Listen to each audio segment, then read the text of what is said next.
Hey guys, welcome back to another episode of Nessa's World. Please remember to like, share and subscribe.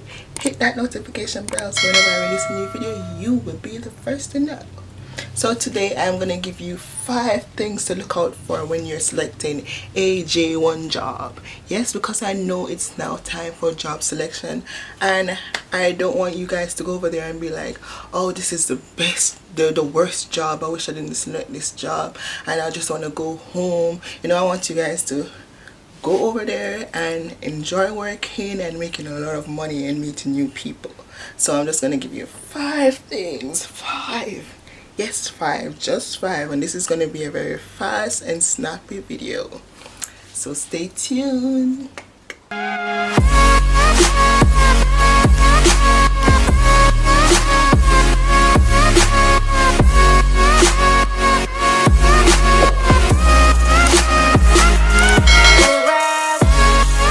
The first thing to look out for when you're looking for a job is your start date. Yes, I said it, your start date.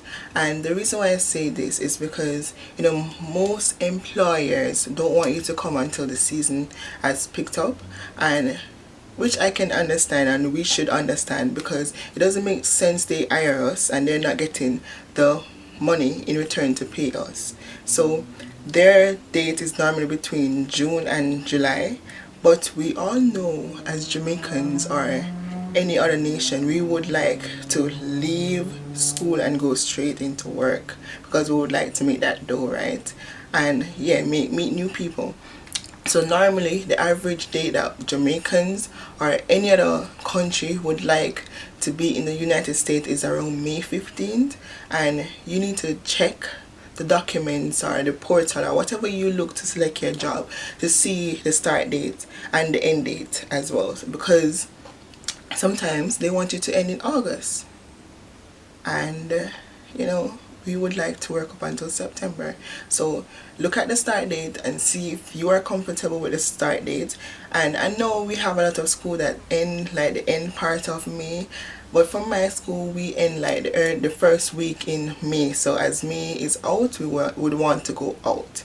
So look at the start date and the end date and see if it's suitable for you. The second thing that you need to check out is your pay rate. Now the pay rate is a bit you have to know exactly what you want and if the job actually match up to the amount that you're getting paid.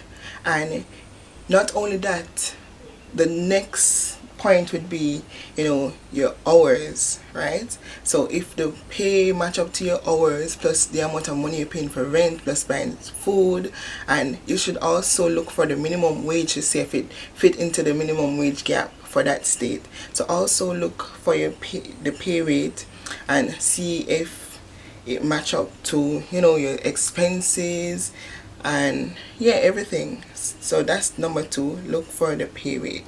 Now the third one is the hours. Now the minimum amount of hours that we are supposed to be working is 32 hours, and anything above 40, you know, is overtime. And a lot of employers will not put the amount of hours that they're expected to give you, but you are required to know, because you have some jobs, for instance lifeguard or any park job, like if rainfall, you know, park is closed and you have to go home, and when you check it out you don't make that 32 hours. So you will see that they say between 20 to 40, and I suggest that you look for 32 to 40 and plus overtime, because if you get 20 hours per week and you're only getting $10, that's $200 a week. That doesn't cut it, right? That cannot pay bills and, you know, buy food and all that. So the next thing to look out for is the amount of hours. So for instance, they say that you are required to get 32 hours, and when you reach there, you start to work, you realize you're only getting 15 hours, 20 hours, you can call your sponsor and say that, you know, I was promised 32 hours and I'm not getting that, and I need you to look into that. And you know what they will do, they will contact the employers and see if they can work out your best solution or move you. But if you already signed a contract and agreed to 20 hours, then you have nothing to complain about. So the third thing to look for is the hours. Okay guys, the hours. Alright, the next thing guys is you have to look out for the amount you're paying for rent. You have some states that you would have to pay like $150, $200 and all of that. You must look how much you are willing to pay and if it is worth it in that state. And normally the average amount that I would pay is between $75 and $120. Anything over that I don't want to pay for rent. And if the amount that I am working don't add up or I cannot pay for it, it doesn't make any sense. Because it doesn't make sense you're paying $200 for rent per week and you're only getting $200 per week for pay, right? So guys, remember, the first thing you look out for is the start date, your pay rate, the hours, and then the rent. Okay, and the final one guys, the final one. I told you this is gonna be short. So the final one guys is you're supposed to find out the address for the place and go on Google Map. And check your surrounding areas, because we know a lot of J1s want to know if they can get a second job. Because if your company is slacking off in paying you, you can get a second job that make up for everything that you lose. So if you decide that you pick a first job and the first job is in the middle of nowhere and the only job you have is that one job, how are you gonna get a second job if there's nothing that surrounds that place? So guys, I suggest that before you select a job, you look at your surroundings, see if you have any food places, any hotels, any place that would hire J1s. Check if a lot of places around. If you have one and two, maybe you can give it a try. But if you have a place that's deserted all by itself guys, if the money's not right, don't choose it. And that's my 5-step for you guys.